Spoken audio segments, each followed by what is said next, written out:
Hi everyone, welcome to Hunters Connect. You probably know that you need a license to go hunting, but do you know the difference between a license and a tag, a limited entry unit versus a general unit, and where to acquire these tags? Today I'm here to help you learn a little bit more about general licensing. So the first thing to understand is the difference between a license and a tag. The first thing you need to do in most states is acquire a hunting license. This hunting license then allows you to acquire tags for specific species. So let's talk about how to get a license. The first thing to consider when getting a license is whether you're a resident or a non-resident in the state that you're trying to hunt. To be considered a resident in the state that you're hunting, that means that you live there.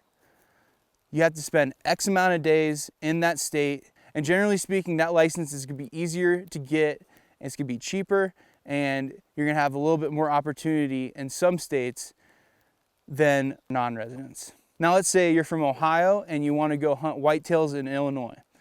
There you're going to be a non-resident, which generally means that the license is going to be a little bit more expensive and you might not have as much opportunity to hunt in that state. So now that you got your hunting license, it's time to pick up a tag. You'll pick up a whitetail deer tag, or you'll pick up a turkey tag or an elk tag. And that is the physical item that you will attach to that animal once you harvest it. Understand that each state is different in the management strategies that they have. For example, Nevada and Arizona manage for trophy class potential for their bull elk. So it's going to be much harder to draw a tag in those areas in comparison to states like Colorado, Montana, and Idaho, where you can acquire a bull elk tag almost every year, even as a non-resident. So the last thing to understand is a limited entry unit versus a general unit. So it's different by each state again, because each state manages their hunting in a different way. A limited entry unit allows for a limited amount of tags to be allocated for that specific area within your state. There's a number of reasons why this is.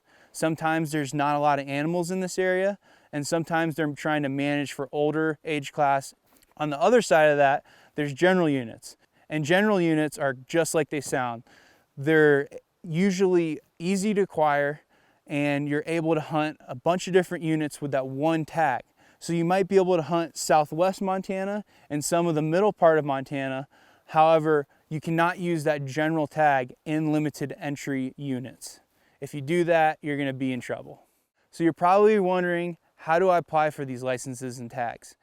Well, in some cases, in some states, it's as easy as walking into the DNR or your Game and Fish office and acquiring that tag. However, in different states, it might be extremely difficult. It might take you many years to apply and acquire that tag.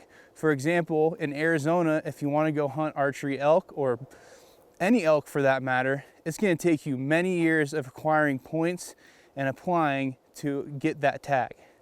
Nowadays, most states have online portals where you can log in and access all this information. Make sure to do your research so you understand how your state's tag allocation and licensing works.